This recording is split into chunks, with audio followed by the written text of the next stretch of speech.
જૂઠું બોલવું અને જોરથી બોલવું, આ કોંગ્રેસ એટલે રોહિંગ્યા મુસલમાનોને રક્ષણ આપતી કોંગ્રેસ છે કે આજે બિહાર હોય, પશ્ચિમ બંગાળ, ઉત્તર પ્રદેશ કે ગુજરાત હોય, બાંગ્લાદેશના રોહિંગ્યા મુસલમાનો આજે આપણા દેશમાં આવીને વસવાટ કરતા થઈ ગયા અને આ કોંગ્રેસના કારણે આપણા દેશના નાગરિક થઈ ગયા છે।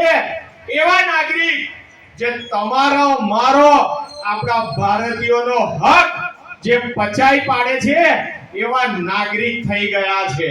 કારણ કે આપણને સરકાર જે યોજના આપે છે, આપણને સરકાર જે સહાય કરે છે, એની ઉપર હક હોય તો એ માત્ર ને માત્ર આપણા ભારતીયોનો અધિકાર છે।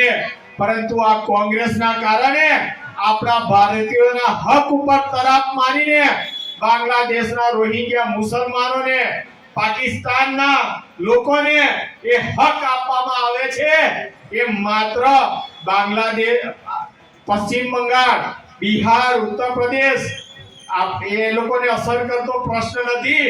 હું તમારું ધ્યાન દોરવા માંગુ છું કે પાદરા તાલુકાના ભોજ ગામમાં પણ 40 જેટલા રોહિંગ્યા મુસલમાનો બાંગ્લાદેશી નાગરિકો મળી આવ્યા હતા।